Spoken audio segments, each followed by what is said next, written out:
రేపల్లికి వచ్చాను కానీ మొట్టమొదటిసారిగా మీలో ఉత్సాహం చూస్తా ఉంటే నాకు ఏమాత్రం అనుమానం లేదు. ఎన్నికల లాంఛనమే, కానీ మెజారిటీనే ముఖ్యం ఇక్కడ. అవునా కాదా అని మిమ్మల్ని అడుగుతున్నా. రేపల్లి నియోజకవర్గమే కుటుంబంగా భావించి రాత్రింబగళ్ళు మీకోసం పనిచేస్తున్నటువంటి అనగాని సత్యప్రసాద్ రాజధానిలో రోడ్ల మీద గ్రావెల్ ఉంటే ఆ గ్రావెల్ కూడా దొంగిలించినటువంటి వ్యక్తి ఇక్కడ ఎంపీ. అవునా కాదా? అలాంటి దొంగకు మొగుడుగా పోలీస్ ఆఫీసర్ని తీసుకొచ్చాను. ఐపీఎస్ఏ కాదు, 35 ఏళ్లు దొంగల్ని పట్టుకున్న పోలీస్ ఆఫీసర్ ఇక్కడ. పోలీస్ ఆఫీసర్ని ఆదరిస్తారా అని మిమ్మల్ని అడుగుతున్నా. అది నాకు సైకో జగన్కి వ్యత్యాసం. నేను సంస్కారవంతుల్ని, చదువుకున్న వ్యక్తుల్ని ఎప్పటికప్పుడు ప్రోత్సహించే వ్యక్తిని నేను. జోబీలు కొట్టే వాళ్ళని, మీకు ఎక్కడికక్కడ నమ్మక ద్రోహం చేసేవాళ్ళని, భూ కబ్జాలు చేసేవాళ్ళని తీసుకొచ్చే వ్యక్తి జగన్మోహన్ రెడ్డి.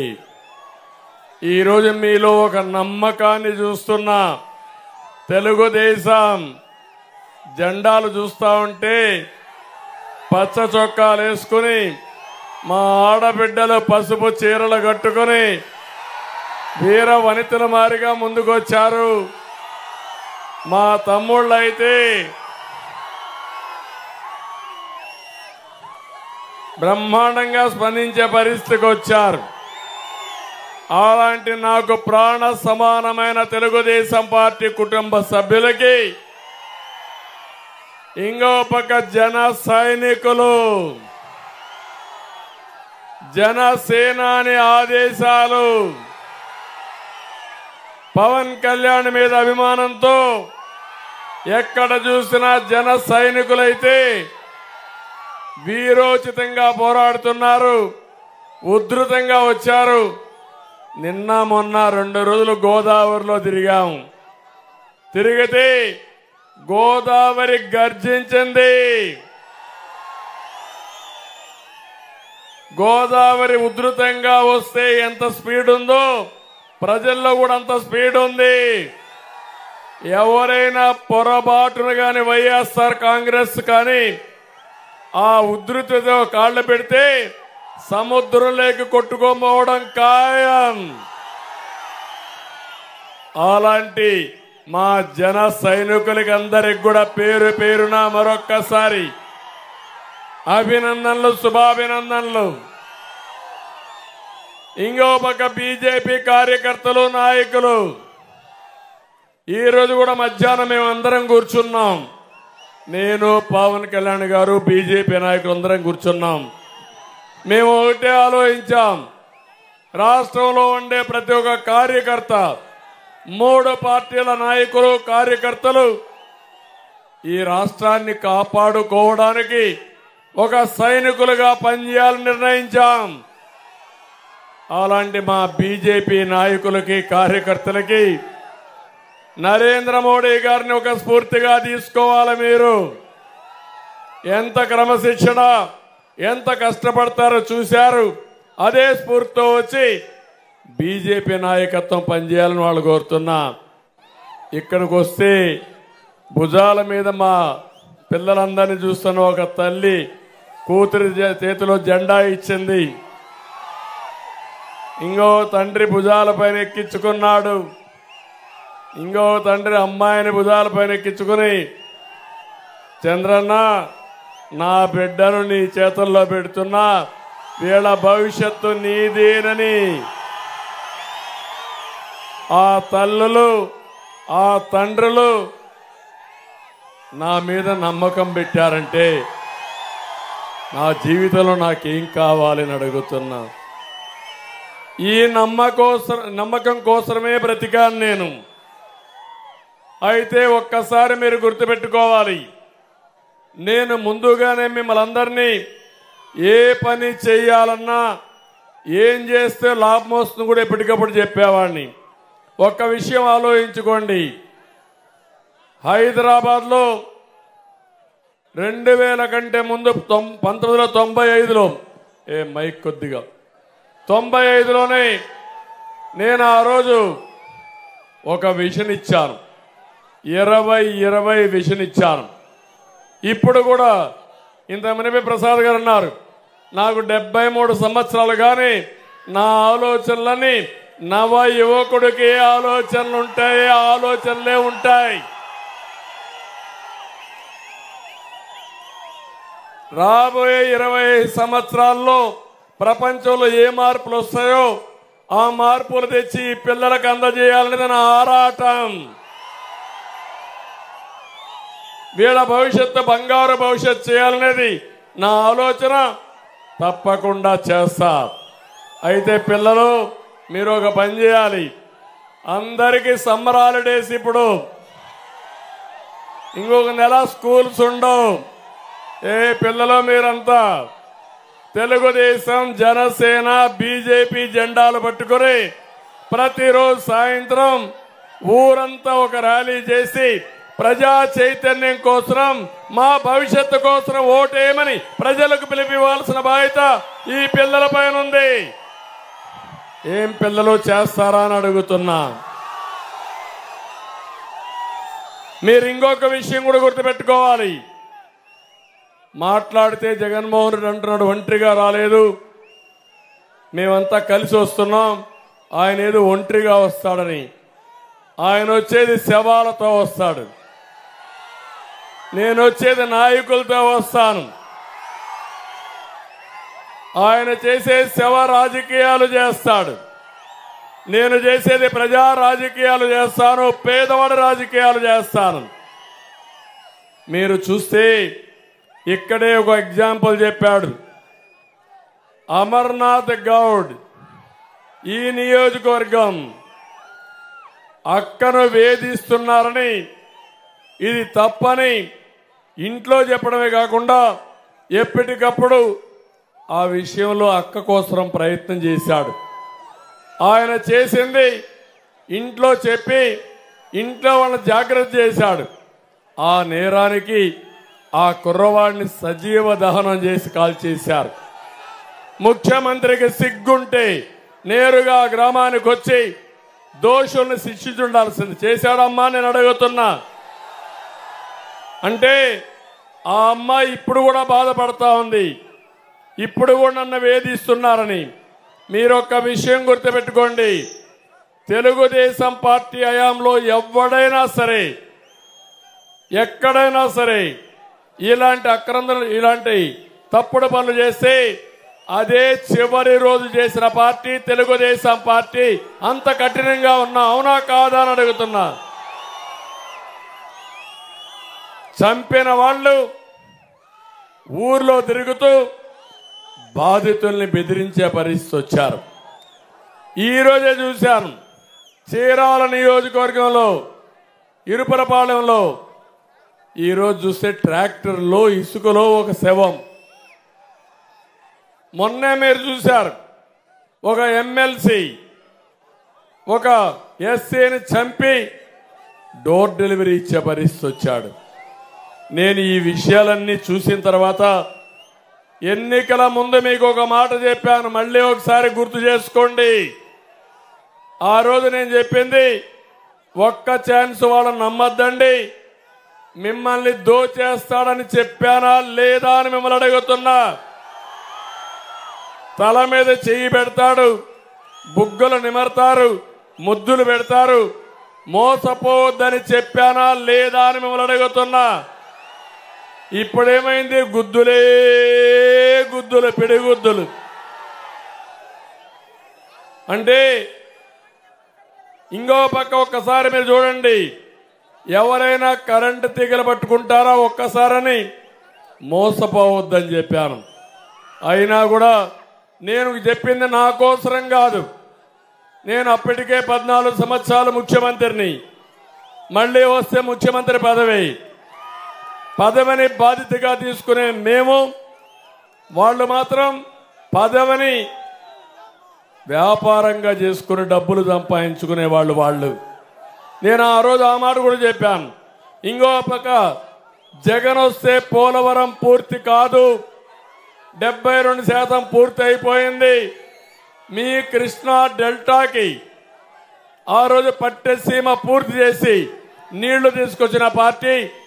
ఈ రాష్ట్రం సస్యశ్యామలం కావాలంటే తెలుగుదేశం ఉంటే 1 సంవత్సరంలో పోలవరం పూర్తవుతుందని నేను చెప్పాను.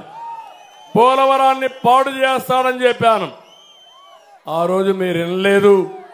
ఈరోజు పోలవరం ఏమైందో ఒక్కసారి మీరు ఆలోచించండి. పోలవరాన్ని గోదావరిలో కలిపేశాడు. రాబోయే రోజుల్లో పూర్తవుతున్న నమ్మకం లేదు. అది ఆనాటి పరిస్థితి, ఈరోజు పరిస్థితి. నేను ఇంకొక మాట కూడా చెప్పాను. సహజ వనరులన్నీ దోచేస్తాడు, ఇసుక బకాసురులు వస్తారు, మీరు నష్టపోతారని చెప్పాను. ఇప్పుడు మీరు చూస్తున్నారు ఇసుక అంతా కూడా ఏం చేస్తున్నారు. భూగర్భ ఖనిజ సంపద ఏమైందో మీరే చూశారు. ఇంకో పక్క అమరావతిని చెడబెడతాడు, అమరావతిని నాశనం చేస్తాడని ఆ రోజు చెప్పాను.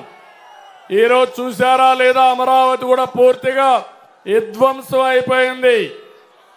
ఇతని పరిపాలన ప్రజావేదిక కూల్చివేతతో ప్రారంభించి మొత్తం రాష్ట్రం అంతా మీరు చూస్తే చాలా దారుణంగా చేసే పరిస్థితికి వచ్చాడు.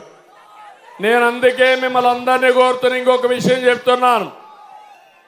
హైదరాబాద్ నగరాన్ని ఎవరు నిర్మాణం చేశారు తమ్ముళ్ళు అని అడుగుతున్నా మిమ్మల్ని అందరినీ. ఈరోజు ఐటీ రంగాన్ని ప్రాధాన్యత ఇచ్చిన పార్టీ కానీ నాయకుడు కానీ ఎవరని మిమ్మల్ని అడుగుతున్నా. ఈరోజు తెలంగాణ ఆంధ్రప్రదేశ్ చూస్తే విభజన తర్వాత మనకు వాళ్ళకు 30% వ్యత్యాసం ఉంటే 5 ఏళ్లలో 27% తగ్గించాను. ఈయన వచ్చిన తర్వాత అది 45% పెరిగింది. అంటే ఈ రాష్ట్రాన్ని పేదవాళ్ళని పెంచాడు, దగా చేశాడు, మోసం చేసే పరిస్థితికి వచ్చారు. నేను చాలా మంది ముఖ్యమంత్రులు చూశాను. కొంతమంది ఫెయిల్ అయ్యారు, కొంతమంది అంధతావాతనం చేశారు, కొంతమంది పర్వాలేదనిపించుకున్నారు. ఇంతవరకు చరిత్రలో ఒక రాష్ట్రాన్ని సర్వనాశనం చేసిన మొదటి ముఖ్యమంత్రి ఈ సైకో జగన్మోహన్ రెడ్డి. ఒక రంగం 2 రంగాలు కాదు, అన్ని రంగాలలో వ్యవస్థల్ని పూర్తిగా నిర్వీర్యం చేశాడు, విధ్వంసం చేశాడు. ఒక వర్గం ఇంకొక వర్గం అని లేదు, అన్ని వర్గాల జీవితాలతో ఆడుకుని ఈరోజు మనం అందరం కూడా భ్రష్టు పట్టే పరిస్థితికి వచ్చాం. నేను ఒక మాట చెబుతున్నాను. మొన్నే మీ అందరికీ తుఫాన్ వచ్చింది, నేను కూడా వచ్చాను, పరామర్శించాను. మీకు సహాయం చేశాడా అని మిమ్మల్ని అడుగుతున్నా. కనీసం గోనె సంచులు ఇచ్చాడా అని మిమ్మల్ని అడుగుతున్నా. ఉన్న పంట బీమా ఉందా అని మిమ్మల్ని అడుగుతున్నా. నష్టపరిహారం ఇచ్చాడా అని మిమ్మల్ని అడుగుతున్నా. మద్దతు ధర వస్తా ఉందని మిమ్మల్ని అడుగుతున్నా. మొత్తం మీరు చూస్తే తీవ్రమైన సంక్షోభంలో ఉన్నారు. రైతాంగం అప్పుల పాలైపోయారు, ఆత్మహత్యలు చేసుకుంటున్నారు. ఇక్కడ చూస్తే మిరప, అదే మరి ధాన్యం రైతులైతే ఎంత ఇబ్బంది పడ్డారో అంత ఇబ్బందులు పడ్డారు. ఒక ప్రభుత్వం బాధ్యతగా చేయవలసినటువంటి కాలువల్ని, పంట కాలువల్ని తవ్వాలి. అదే మారిగా మురుగు కాలువలు మెయింటైన్ చేయాలి. అప్పుడే ఎప్పుడన్నా వరద వస్తే పొలాలు మునిగిపోకుండా ఉంటాయి. ఆ కనీస బాధ్యత చేయకుండా మీ పొలాలను ముంచేసిన వ్యక్తి ఈ జగన్మోహన్ రెడ్డి. నా జీవితంలో ఎవరిని ఇలాంటి వాళ్ళు చూడలేదు. నేను ఒకటే అడుగుతున్నా మిమ్మల్ని అందరినీ, ఈ 5 ఏళ్ల పాలనలో మీ జీవితాలు మారాయా? మీ ఆదాయం పెరిగిందా? మీ ఖర్చులు తగ్గాయా? జీవన ప్రమాణాలు మెరుగైనాయా? తమ్ముళ్ళు ఒక్కసారి చూస్తే 5 ఏళ్లలో లాభపడింది 5 మంది. ఆ 5 మందిని చూస్తే మొదటి వ్యక్తి జగన్మోహన్ రెడ్డి, రెండో వ్యక్తి విజయసాయి రెడ్డి, మూడో వ్యక్తి సజ్జల, నాలుగో వ్యక్తి సుబ్బారెడ్డి, ఐదో వ్యక్తి పెద్దిరెడ్డి. ఈ 5 మంది తప్ప ఎవరన్నా బాగుపడ్డారా తమ్ముళ్ళు అని అడుగుతున్నా. ఎవ్వడు బాగుపడలా. ఒకసారి మీరు చూస్తే ఈ ముఖ్యమంత్రి మాట్లాడుతున్నాడు, ఈయన పాలనలో పేదవాళ్ళు నిరుపేదలయ్యారు. ఈరోజు అందరూ కూడా ఒక వర్గం కాదు, అందరూ నష్టపోయారు. నమ్మి ఓటేస్తే ప్రజల్ని కాటేశాడు. ఇంకో పక్క మళ్ళీ ఇప్పుడు కొత్తగా వచ్చి క్లాస్ వార్ అంటాడు. నేను ఒకటే చెప్తున్నా, క్యాష్ వార్ ఇది. నీ దోపిడీకి పేద ప్రజల యొక్క రక్షణకు లేకుంటే పేదవాళ్ళ యొక్క హక్కుల కోసం జరిగే యుద్ధం తప్ప ఇంకొకటి కాదని చెప్పి కూడా నేను మీకు తెలియజేస్తున్నా. తమ్ముళ్ళు నేను అడుగుతున్నా, తెలుగుదేశం పార్టీ హయాంలో కరెంటు ఛార్జీలు పెరిగాయని మిమ్మల్ని అడుగుతున్నా. పెరిగాయని మిమ్మల్ని అడుగుతున్నా గట్టిగా. అప్పుడు 200 రూపాయలు కరెంట్, ఇప్పుడు ఎంత అని మిమ్మల్ని అడుగుతున్నా. 1000 రూపాయలు అవునా కాదని అడుగుతున్నా. ఇప్పుడు ఆ బిల్లు చూపించి ఈ దుర్మార్గుల్ని ఎండగట్టాల్సిన బాధ్యత మీకుందా లేదా అని మిమ్మల్ని అడుగుతున్నాను. కరెంటు సక్రమంగా వస్తా ఉందని మిమ్మల్ని అడుగుతున్నా. ఇంకొక పక్క 3 సార్లు ఆర్టీసీ రేట్లు పెంచాడా లేదా తమ్ముళ్ళు అని అడుగుతున్నా. పెంచాడా లేదా? 5 రూపాయలకు అన్నం పెట్టి అన్నా క్యాంటీన్ మూసేసాడా లేదా? తమిళనాడులో అమ్మా క్యాంటీన్ ఉందా లేదా? కర్ణాటకలో ఇందిరా క్యాంటీన్ ఉందా లేదా? మన రాష్ట్రంలో అన్నా క్యాంటీన్ చేసిన తప్పేంటని మిమ్మల్ని అడుగుతున్నా. 5 రూపాయలకు పేదవాడికి అన్నం పెట్టడం తప్ప తమ్ముళ్ళు ఆడబిడ్డలు మీరే ఆలోచించండి. ఇంకొక పక్క ఇక్కడ కూడా కొంతమంది మందుబాబులు ఉంటారు. ఏం తమ్ముళ్ళు, ఒకప్పుడు క్వార్టర్ బాటిల్ ఎంత? 60 రూపాయలు అవునా కాదా? ఇప్పుడెంత క్వార్టర్ బాటిల్? 200 అవునా కాదా? అంటే జగన్మోహన్ రెడ్డి చెప్తున్నాడు, మీరు తాగుతా ఉంటారు కాబట్టి నేను మద్యపాన నిషేధం పెట్టాను కాబట్టి నేను రేట్లు పెంచుకుంటూ పోతాను, మీరు తాగడం మానేయండి అని చెప్పే పరిస్థితికి వచ్చాడు. ఇంకొక విషయం చూడండి, పదే తప్పులు చెప్తున్నాడు. 99% ఇచ్చిన హామీలు నెరవేర్చాడంట. నెరవేర్చాడా తమ్ముళ్ళు? పాస్ అయ్యాడా అని మిమ్మల్ని అడుగుతున్నా. నువ్వు నెరవేర్చింది గుండు సున్నా అవునా కాదా అని అడుగుతున్నా. కరెంటు ఛార్జీలు పెంచనన్నావు, పెంచావా లేదా అని అడుగుతున్నా. మద్యపాన నిషేధం అన్నావు, చేశావా అని అడుగుతున్నా.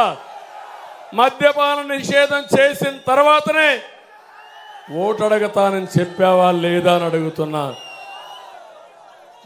ఎన్ని మాట్లాడితే ఆ నాలుక ఏమాత్రం మడతే లేదు. చెప్పిన అబద్ధాలు చెప్పకుండా చెప్పడంలో దిట్ట ఈ సైకో జగన్మోహన్ రెడ్డి అవునా కాదా అని మిమ్మల్ని అందరిని అడుగుతున్నా. ఇంకో పక్క నేను అడుగుతున్నా మిమ్మల్ని అందరినీ, 1000 రూపాయలు ఇసుక ఒకప్పుడు ట్రాక్టరు, ఇప్పుడు ఎంత తమ్ముళ్ళు? 5000 6000 అవునా కాదా? ఎవడికి పోతుంది ఈ డబ్బులంతా? మొత్తం జగన్ రెడ్డికి అవునా కాదా?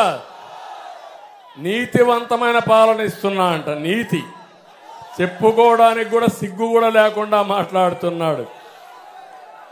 అందుకే నేను ఒకటే మిమ్మల్ని కోరుతున్నా, ఇవన్నీ చేసిన దుర్మార్గుణ్ణి, నమ్మక ద్రోహానికి మీరు గుద్దే ఓటు తాడేపల్లి ప్యాలెస్ బద్దలవ్వాలి. సిద్ధంగా ఉన్నారా అని మిమ్మల్ని అడుగుతున్నా. సామాజిక న్యాయాన్ని గురించి మాట్లాడుతున్నాడు ఈ ముఖ్యమంత్రి. నేను ఒకటే చెప్తున్నా, బీసీలకు 30 పథకాలు రద్దు చేశాడు. ఎస్సీలకు 27 పథకాలు రద్దు చేశాడు. కాపు కార్పొరేషన్కి 10,000 కోట్లు ఖర్చు పెడతానని 10 కోట్లు కూడా ఖర్చు పెట్టలేదు. మా ముస్లిం సోదరులకి రంజాన్ తోఫా ఇవ్వలేదు, మీకు దుల్హాన్ ఇవ్వలేదు, మీకు మౌజములకి ఇమాములకి ఆండ్రోర్యం ఇవ్వలేదు 6 నెలల నుంచి. ఏదైనా మైనారిటీలకు న్యాయం చేశామంటే, ముస్లింలకు న్యాయం చేశామంటే అది ఒక్క తెలుగుదేశం పార్టీనే చేశాం. అవునా కాదా తమ్ముళ్ళు ఆలోచించండి. ఇంకొక పక్క నేను ఒకటే ఎన్ని చూసిన తర్వాత ఈరోజు సూపర్ 6 తీసుకొచ్చాం. నేనేదో విమర్శించడానికే కాదు నేను వచ్చింది. నేను ఈరోజు మీ దగ్గరికి వచ్చింది నేను ఏమి చేయబోతానో చెప్పే సత్తా, ధైర్యం, ఆ తెలివితేటలు నాకున్నాయి, మా పార్టీకి ఉన్నాయి. ఒక విషయం మీరు గుర్తుపెట్టుకోవాలి, నాకు 40 ఏళ్ల అనుభవం ఉంది. చేసినటువంటి ఎన్నో పనులు చేసి ఆ పనుల వల్ల లాభాలు పొందిన కొన్ని లక్షల మంది నా ముందర కనపడొస్తున్నారు. మీరు హైదరాబాద్ నగరానికి పోతే ప్రతి అభివృద్ధి చూస్తే నా ప్రగాఢమైన కృషి దాంట్లో కనపడొస్తుంది మీకు. ఈ రేపల్లిలో, ఈ నియోజకవర్గంలో కొన్ని వందల మంది విదేశాలకు పోయారంటే, ఐటీలో కోట్ల రూపాయలు సంపాదించారంటే అది నేను వేసినటువంటి విత్తనం, అది నేను వేసిన ఫౌండేషన్. అందుకే మీ అందరికీ చెప్తున్నా, ఈ ముఖ్యమంత్రికి సంపద సృష్టించడం తెలియదు, ఆదాయం పెంచడం తెలియదు, కానీ సంపద దోచేయడం తెలుసు, అప్పులు తేవడం తెలుసు. ఆ విషయం మీరు గుర్తుపెట్టుకోవాలి. ఈరోజు మీరు చూడండి, ఇసుక దోపిడీ, ఖనిజ సంపద దోపిడీ, లిక్కర్ దోపిడీ, ఎక్కడ చూసినా దోపిడీ రాజ్యమే. కానీ నేను వచ్చినప్పుడు దోపిడీ జరగదు. ఇవన్నీ ప్రజల ఆస్తులు. ఆ ప్రజల ఆస్తులు కాపాడి ఈ చిన్న పిల్లల భవిష్యత్తు కోసం, మీ భవిష్యత్తు కోసం నేను వినియోగిస్తా. ఇంకొక విషయం మీరు గుర్తుపెట్టుకోవాలి, గిట్టుబాటు ధర ఇచ్చి రైతాంగాన్ని ఆదుకుంటే పంటలు బాగా పండిస్తాడు, అతనికి ఆదాయం వస్తుంది. అతనికి ఆదాయం వస్తే కూలీలకు కూడా కూలీలు సక్రమంగా ఇస్తాడు. అతని పంట అమ్మితే అందులో నుంచి పన్నుల ద్వారా ప్రభుత్వానికి ఆదాయం వస్తుంది. ఆ పన్నుల ద్వారా వచ్చే ఆదాయం ఈ పేదవాళ్లకు సంక్షేమ కార్యక్రమాలు పెట్టచ్చు. ఒక రోడ్డు వల్ల సంపద వస్తుంది. ఈరోజు హైదరాబాద్ నగరాన్ని చూడండి, ఒకప్పుడు నేను అభివృద్ధి చేయకమునపు ఎకరా ₹1,00,000 అమ్మే ఎకరా ఉండేది. ఈరోజు హైదరాబాద్లో ఒక ఎకరా 100 కోట్ల రూపాయలు. అంటే 100 కోట్లు అంటే 1,00,000 అంటే ఎన్ని రెట్లు పెరిగిపోయిందో మీరే ఆలోచించుకోండి. ఒక ఇండస్ట్రీ వస్తే ఉద్యోగాలు వస్తాయి, పిల్లలకు జీతాలు వస్తాయి, ఇంకో పక్క కొనుగోలు శక్తి పెరుగుతుంది, ఎకానమీ అభివృద్ధి అవుతుంది. ఇలాంటి పనులు ఒకటైనా చేశాడా తమ్ముళ్ళు అని మిమ్మల్ని అడుగుతున్నా. చేస్తాడని నమ్మకం ఉందా అని మిమ్మల్ని అడుగుతున్నా. అందుకే నేను ఈరోజు ఒక నిర్దిష్టమైన కార్యక్రమంతో మీ ముందుకు వచ్చా. నేను 40 ఏళ్లుగా రాజకీయాల్లో ఉన్నా, 14 ఏళ్ళు సీఎంగా ఉన్నా. 14 ఏళ్లలో ఎన్ని కార్యక్రమాలు చేశానో రాబోయే 5 సంవత్సరాలు దానికంటే ఎక్కువ కార్యక్రమాలు చేసి మీ రుణం తీర్చుకుంటా, రాష్ట్రాన్ని కాపాడుతా. ఈ రాష్ట్రాన్ని ఘాట్లో పెట్టుకోవాల్సిన అవసరం ఉంది. ఒక పక్క ఆదాయం లేదు, 13 లక్షల కోట్ల రూపాయల అప్పులున్నాయి. ఇంకో పక్క ఎక్కడ చూసినా రౌడీజం ఇష్టానుసారంగా పెరిగిపోయింది. తమ్ముడు ఎవరు? ఉత్సాహం ఎక్కువైపోయింది. 2 నిమిషాలు వెయిట్ చేయండి, మళ్ళీ అందరం కలిసి ఎగరదాం. డ్రమ్ములు వాయించచ్చు, బ్యాండ్ వాయించవచ్చు. అదే మరి అందరం కలిసి చేద్దాం. ఇక్కడ నేను మిమ్మల్ని అందరినీ ఒకటే కోరుతున్నా, అర్థం చేసుకోమని. ఈరోజు మేము ఇక్కడికి వచ్చామంటే నేను కానీ పవన్ కళ్యాణ్ గారు కానీ, పవన్ కళ్యాణ్కి అయితే ఒకే ఆలోచన, ఈ రాష్ట్రం బాగుండాలి, ఆంధ్రప్రదేశ్ రాష్ట్రంలో ఉండే తెలుగువారు ఆనందంగా ఉండాలనే ఏకైక లక్ష్యంతో ఒక రాజకీయ పార్టీ పెట్టి సామాజిక బాధ్యత తీసుకున్నాడు. ఇప్పుడు మేమిద్దరం ఆలోచించింది, మేమిద్దరం ఉంటాం, డబ్బులు లేకపోతే ఏమీ చేయలేం, కేంద్రం కూడా మనతో ఉండాలనుకున్నప్పుడు బీజేపీ కూడా వచ్చారు. మళ్ళా నరేంద్ర మోడీ ప్రధానమంత్రి అవుతారు. అయినప్పుడు ఈ రాష్ట్రానికి నిధులు అవసరం, రెండో పక్కన మనకు పనులు అవసరం. అలాంటప్పుడు కేంద్రం కూడా మన పక్కన ఉంటే, ఇంకా నా తెలివితేటలు కూడా ఉపయోగించుకుంటే, మీరు ఎక్కడ పెట్టినా నన్ను చూస్తున్న ఏపీ అభివృద్ధికి నన్ను ఒక డ్రైవర్గా పెట్టి, బస్సులు పెట్టి డ్రైవర్గా చిత్రీకరిస్తూ ఎక్కడ పోయినా చూపిస్తూ నాకు సహకారం ఇస్తున్నారు. అనుభవం ఉంది, చేసిన చరిత్ర ఉంది, మళ్ళీ చేసే సత్తా ఉంది, చేసి నిరూపిస్తానని మీ అందరికీ హామీ ఇస్తున్నా. అందుకే మా కలయిక 3 రాజకీయ పార్టీలు కలిసి మేము మీ ముందుకు వచ్చాం. 3 పార్టీలకు కూడా 3 జెండాలు ఉన్నాయి, కానీ మా అజెండా ఒకే ఒక అజెండా. ఆ అజెండా సంక్షేమం, అభివృద్ధి, ప్రజాస్వామ్య పరిరక్షణ. ఇక్కడ ఎంఆర్పిఎస్ ఉంది. ఎక్కడ పోయినా ఎంఆర్పిఎస్ కార్యకర్తలు ఈ 3 పార్టీలతో సమానంగా జెండాలు పట్టుకుని మేము సైతం అని చెప్పి ముందుకు వచ్చారు. వారికి కూడా మనస్ఫూర్తిగా నా అభినందనలు. 96లో నేనే ఏబిసిడి కేటగరైజేషన్ పెట్టాను, దానివల్ల మీరు బాగుపడ్డారు. ఇప్పుడు నరేంద్ర మోడీ కూడా చెప్పాడు, మళ్ళీ హామీ ఇస్తున్నా, తప్పకుండా జిల్లాల వారీగా ఏబిసిడి కేటగరైజేషన్ పెట్టి సామాజిక న్యాయం చేసే బాధ్యత మా కూటమి తీసుకుంటామని మరొకసారి మాదిగలందరికీ హామీ ఇస్తున్నా. ఇవి చేస్తూనే మళ్ళీ ఇప్పుడే ప్రసాద్ గారు అడిగినప్పుడు, కృష్ణప్రసాద్ మీరు అన్నారు, జాబు రావాలంటే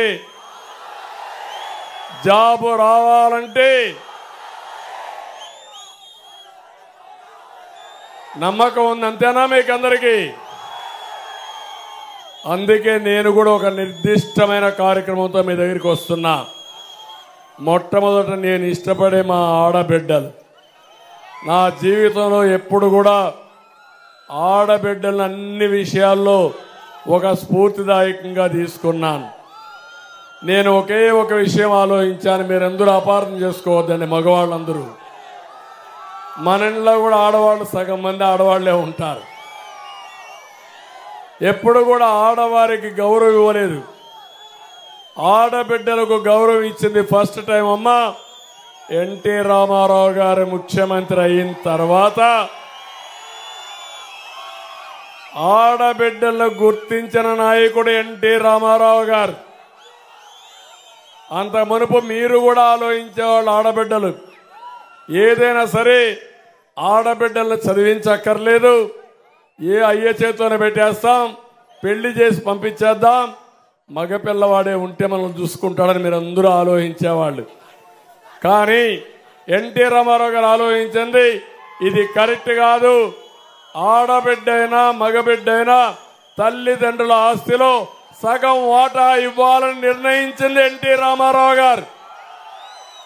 అది చేసిన 15 ఏళ్ళు 20 ఏళ్లలో దేశంలో ఒక చట్టం వచ్చింది.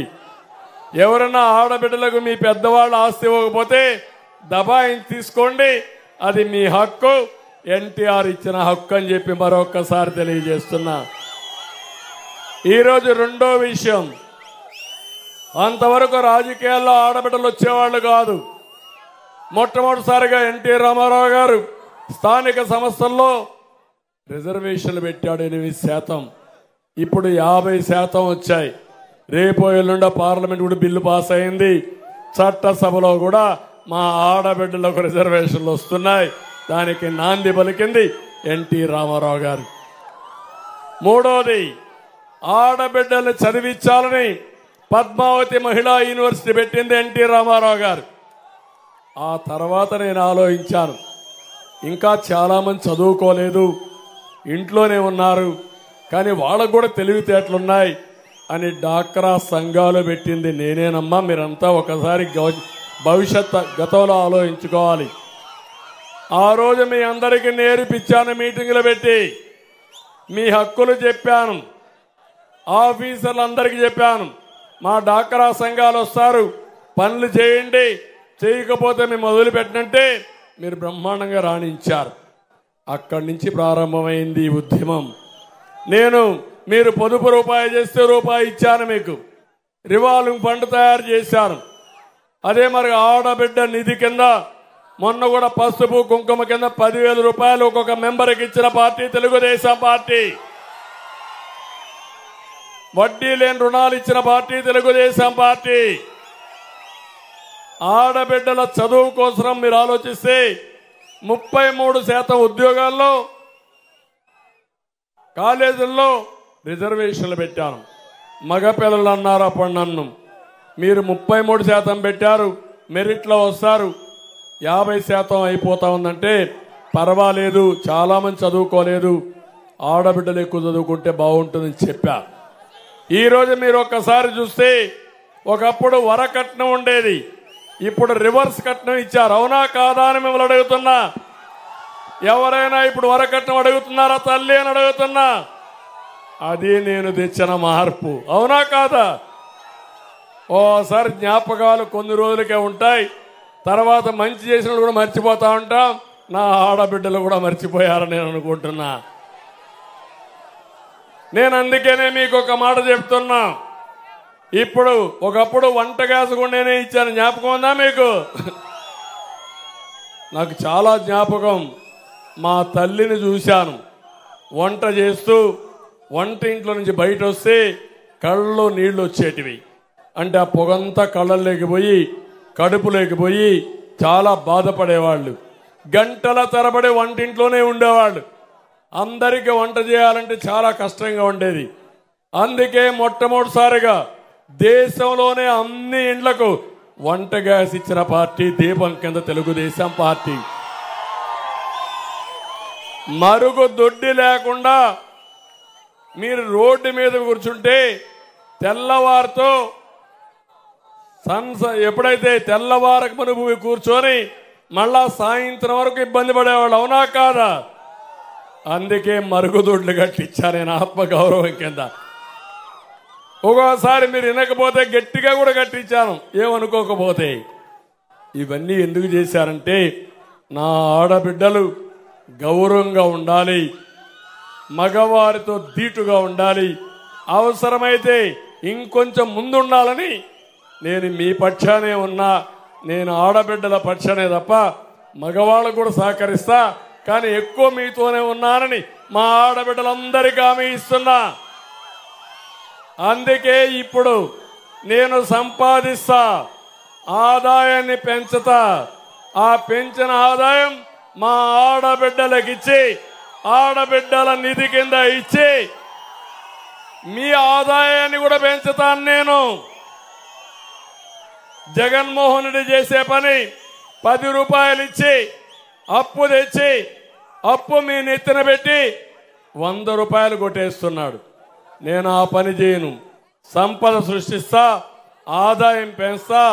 పెంచిన ఆదాయంలో మీకు 20 రూపాయలు ఇస్తా, 20 రూపాయలు 2,000 రూపాయలు చేపిస్తా, 2 లక్షల రూపాయలు చేపిస్తా. నిరంతరం మిమ్మల్ని పైకి తీసుకొచ్చే బాధ్యత నాదని మా ఆడబిడ్డలందరికీ కోరుతున్నా. అందుకే ఆడబిడ్డ నిధి 1,500 నెలకు. ఇంట్లో 2 ఉంటే 3,000, 3 ఉంటే 4,500, 4 ఉంటే 6,000 ఇస్తా. ఎవరిని అడగక్కర్లా, నేరుగా మీ అకౌంట్కే వస్తుంది. తీసుకోవాలని ఉంటే నెలవారీగా మీ ఇంటికి పెన్షన్లతో సమానంగా ఆ డబ్బులు కూడా ఇస్తా. రెండోది, తల్లికి వందనం నేనే పెట్టాను. ఎప్పుడూ ఉండేది కాదు. పిల్లలు ఇప్పుడు బాగా పెద్ద అయిన తర్వాత తల్లిని మర్చిపోతున్నారు, తండ్రిని కూడా మర్చిపోతున్నారు. కానీ భారతదేశం యొక్క సాంప్రదాయం తల్లి తండ్రులు గౌరవించడం. అది ఇంకా ప్రపంచంలో వేరే దేశాలు లేదు, కానీ మనవాళ్ళు కూడా మారిపోతున్నారు. కానీ అది మన సాంప్రదాయం. అందుకే నేను ఆలోచించింది, తల్లికి వందనం పెట్టి నేను 14-19లో ఉన్నప్పుడు మిమ్మల్ని స్కూల్కి పిలిపించి ఒక రోజున మీ బిడ్డల ద్వారా మీ కాళ్ళు గడిగించి మీ ఆశీస్సులు తీసుకునే విధంగా చేశాను. జ్ఞాపకం ఉందా తల్లి అని అడుగుతున్నా. అప్పుడేమవుతుందంటే తల్లి బిడ్డ అనుబంధం పెరగాలి. నవమోసాల మోసిన మీరు పిల్లల కోసం ఆరాటపడి తిండి కూడా మని బాగా చదివిస్తే పిల్లలు మర్చిపోతే ఆ తల్లికి ఎంత బాధ ఉంటుందో నేను అర్థం చేసుకోగలిగాను. అందుకే ఈరోజు చెప్తున్నా, మీరే మీ పిల్లల్ని చదివించేట్టుగా ప్రతి బిడ్డకు ఎవరైతే ఉన్నారో 15,000 రూపాయలు తల్లికి వందనం కింద మీకు డబ్బులు ఇస్తా. ఇద్దరుంటే 3,000 ఇస్తా, ముగ్గురుంటే 45,000 ఇస్తా, నలుగురుంటే 60,000 ఇస్తా, 5 మంది అయితే 75,000 ఇస్తారని మీ అందరికీ హామీ ఇస్తున్నా. మీరు అనుకోవచ్చు, ఏంటినా ఎక్కువ మంది కనమంటున్నాడు ఏంటి కథ అని. అవసరం.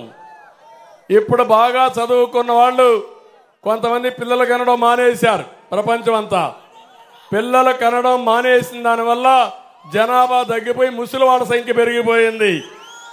ఈ పిల్లలే మనకు సంపద. ఆ పిల్లల్ని చదివిస్తే ప్రపంచాన్ని జయించే శక్తి ఈ పిల్లలకు ఉంది. దానికోసమే తల్లికి వందనం. ఏమమ్మా, అర్థమైందా మీకు? రాష్ట్రంలో అందరూ అర్థం చేసుకోవాలి. మూడోది, మళ్ళీ నేనే ఆ రోజు గ్యాస్ ఇస్తే ఇప్పుడు గ్యాస్ వాడకుండా మళ్ళా కట్టిపోయిలకు వచ్చారు, ఖర్చు ఎక్కువ అయిపోయిందని. అందుకని 3 సిలిండర్లు ఉచితంగా ఇస్తే మళ్ళా గ్యాస్ వాడతారని 3 సిలిండర్లు ఇస్తాను. దానివల్ల మీ ఆరోగ్యం బాగుపడుతుంది. మీరు డబ్బుల కోసం కొద్దిగా రాజీ పడి ఆరోగ్యాన్ని చెడగొట్టుకుంటున్నారు. మా చెల్లెమ్మలు అక్కల ఆరోగ్యం చెడగొట్టుకోవడం మంచిది కాదు. అందుకే నేను మీకు గ్యాస్ ఇస్తున్నానని మరొక్కసారి హామీ ఇస్తున్నా.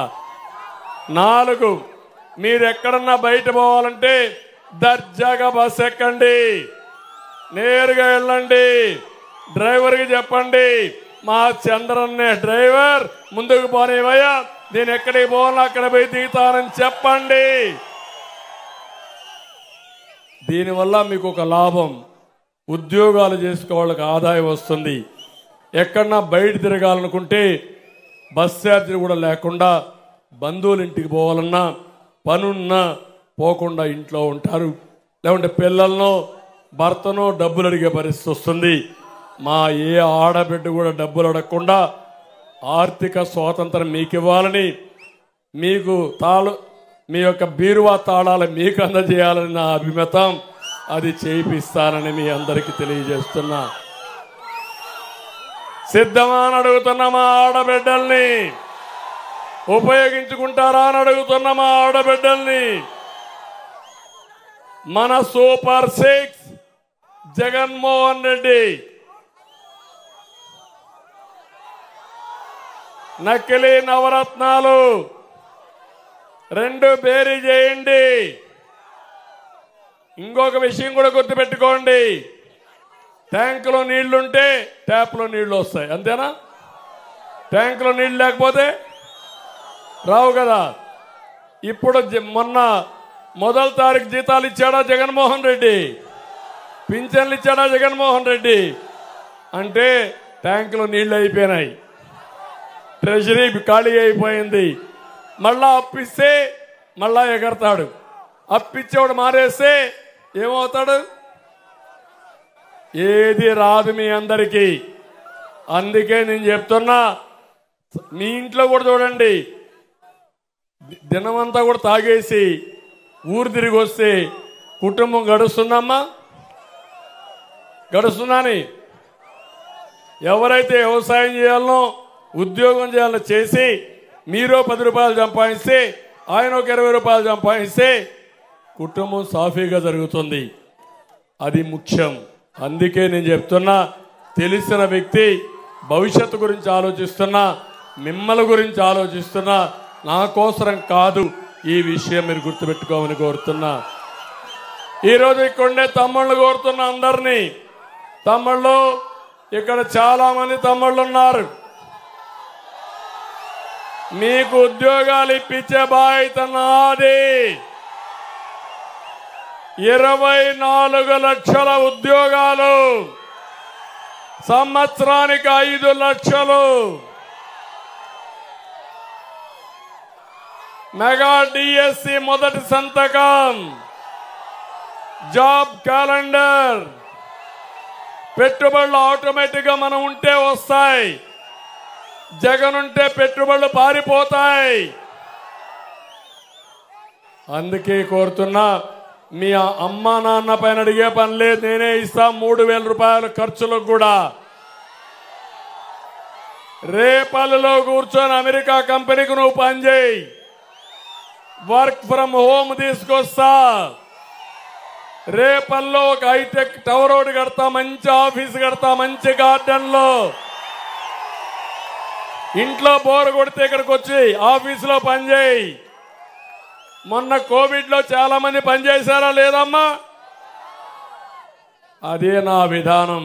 ప్రపంచంలో అన్ని కంపెనీలు తీసుకొస్తా, స్కిల్ డెవలప్మెంట్ చేస్తా. ప్రతి ఒక్కరి యొక్క స్కిల్ని, అంటే మీకుండే ఏవైతే నైపుణ్యం ఉందో అవన్నీ కూడా నేను అనలైజ్ చేస్తాను. అనలైజ్ చేసి కొద్దిగా మెలకువలు పెడితే మీకు బ్రహ్మాండమైన భవిష్యత్తు వస్తుంది. ఉదాహరణకు ఒక ఎగ్జాంపుల్ చెప్తున్నా. ఎవరైనా 10th క్లాస్ చదువుతారు, ఇంటర్మీడియట్ చదువుతారు, ఊర్లో ఉంటే కూలి పని చేస్తాడు.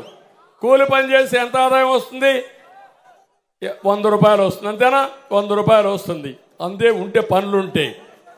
ఆ కుర్రాన్ని ఇంగ్లీష్ నేర్పించి, మంచి బట్టలేసి, కొంచెం నీట్గా హెయిర్ కటింగ్ అన్నీ చేసి 5 స్టార్ హోటల్కి పంపిస్తే 4 అంకెల జీతం ఆటోమేటిక్ గా వచ్చేస్తుంది.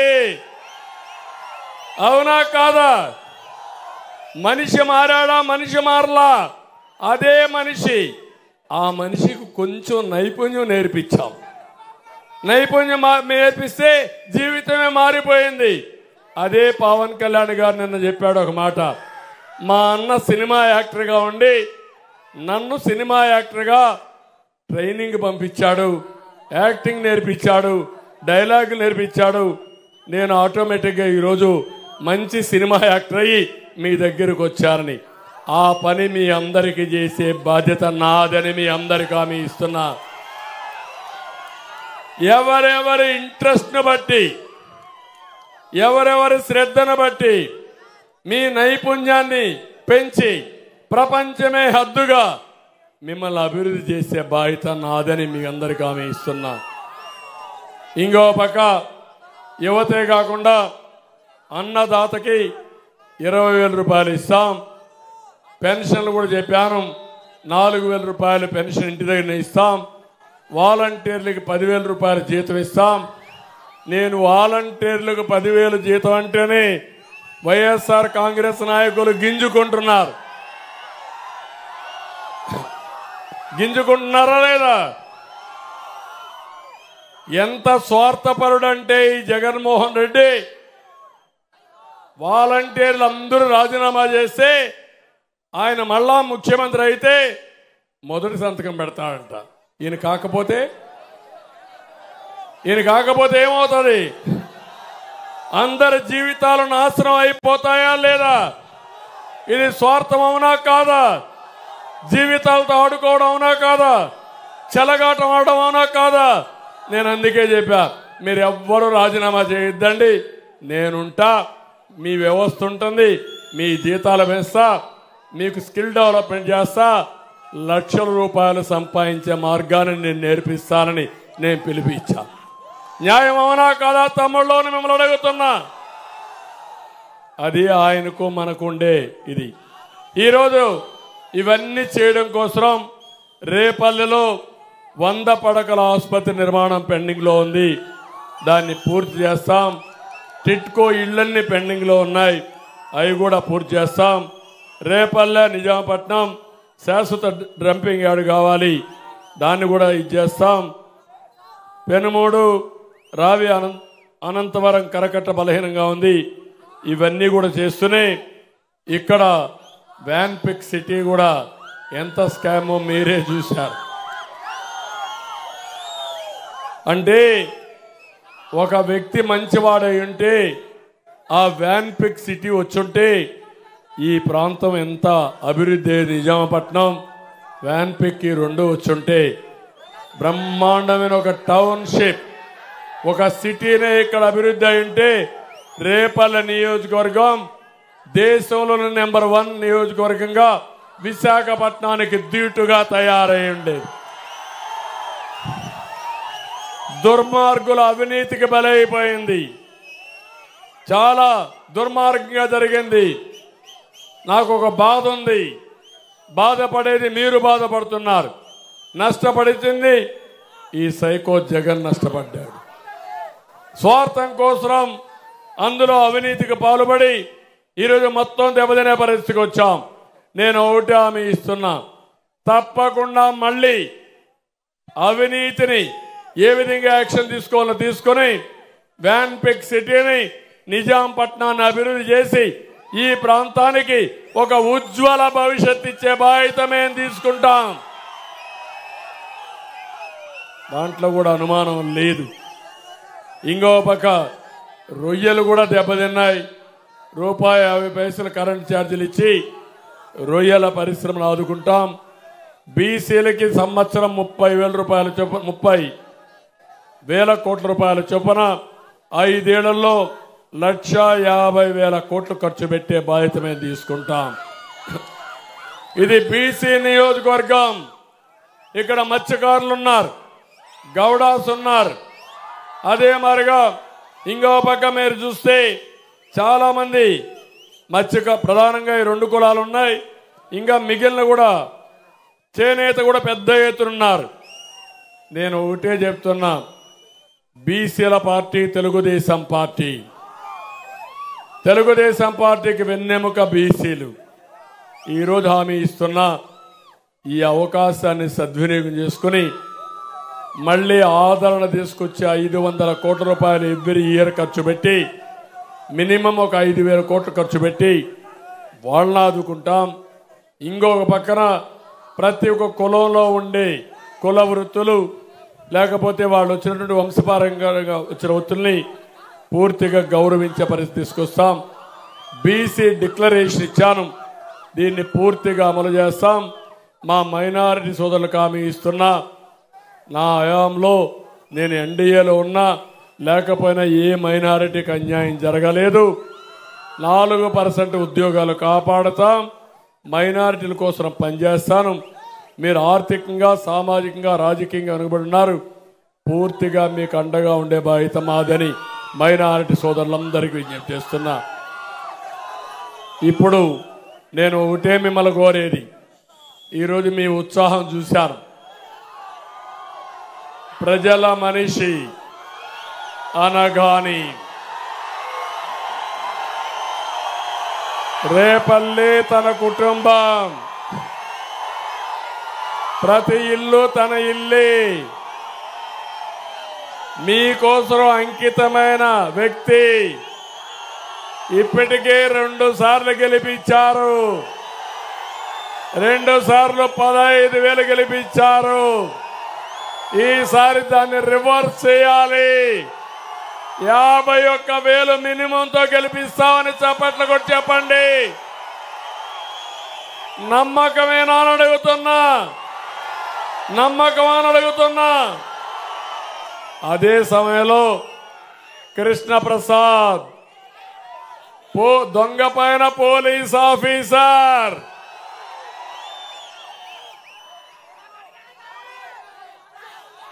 అందుకని నేను మిమ్మల్ని అందరినీ కోరుతున్నాను. ఒక వ్యక్తి ప్రవర్తనతో మీరు చూశారు.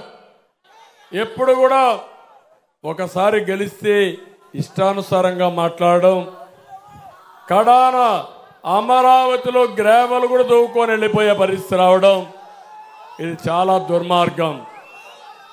అన్ని విషయాలు మీరు చూశారు. అందుకే ఒక సమర్థుడు, మంచి వ్యక్తి, ఒక మాటలో చెప్పాలంటే నేను చాలా మంది పోలీస్ ఆఫీసర్లు చూశాను, కానీ అందరిలో కల్లా బేషైన ఆఫీసరు, మంచి ఆఫీసర్. నేను ముఖ్యమంత్రిగా ఉన్నప్పుడు అడిగి పోస్టింగ్స్ ఇచ్చాను ఈయనకి. నీ అవసరం ఇక్కడ ఉంది, ఇక్కడ పనిచేయమని చెప్పి చేయించుకున్న వ్యక్తిని నేను. ఆ అనుభవంతోనే ఇప్పుడు బాపట్ల ఎంపీకి ఎవరు సరి అయిన అభ్యర్థి అంటే కృష్ణప్రసాద్ సరి అయిన అభ్యర్థి అనే ఉద్దేశంతో పిలిపించాం. ఇద్దరిని గెలిపించండి. గెలుస్తున్నాం, పెద్ద మెజారిటీతో గెలిపిస్తామని హర్షాన్ని, ఆమోదాన్ని తెలియజేస్తూ ముందుకు పోవాల్సిందిగా మరొక్కసారి కోరుకుంటూ